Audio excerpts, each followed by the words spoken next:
இந்தியாவிலேயே உயர்கல்வியில் தமிழ்நாடு சிறந்து விளங்க திராவிட இயக்கம்தான் காரணம் என முதலமைச்சர் மு.க.ஸ்டாலின் தெரிவித்துள்ளார். சென்னையில் பாரதிதாசன் மேலாண்மை கல்வி நிறுவனத்தின் 33வது பட்டமளிப்பு விழாவில் மாணவர்களுக்கு பட்டங்கள் வழங்கி பேசிய அவர், மேலாண்மை கல்வியில் படித்தவர்கள் உலக அளவில் பல தொழில் நிறுவனங்களில் முன்னணியில் உள்ளதாகவும் அந்த பட்டியலில் தமிழ்நாட்டு மாணவர்களும் இடம்பெற வேண்டும் என்றும் கேட்டுக்கொண்டார்.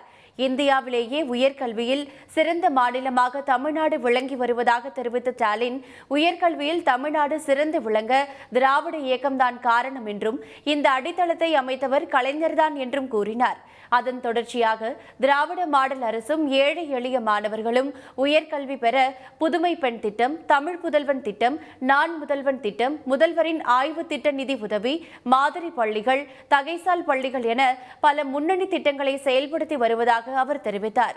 வாய்ப்பு வசதி இல்லாத வீட்டு பிள்ளைகளும் உலகின் முன்னணி உயர்கல்வி நிறுவனங்களில் சேரணும்னு மாடல் ஸ்கூல், தகைசால் பள்ளிகள்னு பல்வேறு முன்னணி திட்டங்களை செயல்படுத்திக்கிட்டு வரோம்.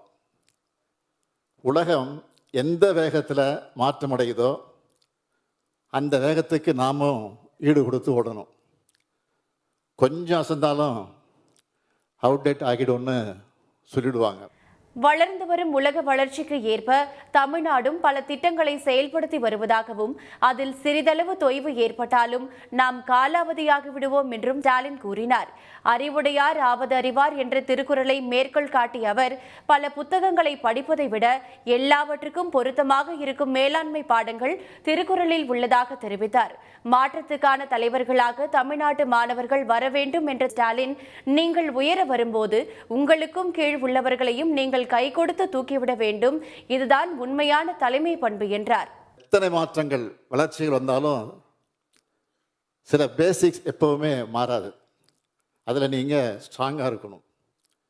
இதுக்காக பெரிய பெரிய புத்தகத்தெல்லாம் படிக்கணும்னு இல்லை. எல்லாத்துக்கும் பொருந்துற அடிப்படையான மேனேஜ்மெண்ட் படங்களை நம்ம திருக்குறளே நிறைய இருக்குது. எடுத்துக்காட்டுக்கு சொல்லணும்னா, அடுத்து நடக்க போகிறத கவனிக்கிறவங்கள தான் எந்த துறையிலும் நிலைச்சி நிற்க முடியும். அதைத்தான் அறிவுடையார் ஆவது அறிவார்னு வள்ளுவர் சொல்றார். வாழ்க்கை அறிவு, மனிதநேயம், புதுமை, சமூக பணி ஆகியவற்றை பிரதிபலிக்கும் சிந்தனைகளை அனைவருக்கும் எடுத்து சொல்ல வேண்டும் என்று ஸ்டாலின் கேட்டுக்கொண்டார். இன்றைய நவீன உலகில் பல பன்னாட்டு நிறுவனங்களில் தலைமை நிர்வாக அதிகாரிகளாக தமிழக மாணவர்கள் வர வேண்டும் என்றும் பல புதிய நிறுவனங்களை உருவாக்க வேண்டும் என்பதுதான் தமது ஆசை என்றும் ஸ்டாலின் தெரிவித்தார். உடனுக்குடன் செய்திகளை தெரிந்து கொள்ள சன் நியூஸ் பெல் ஐகானை கிளிக் பண்ணுங்க.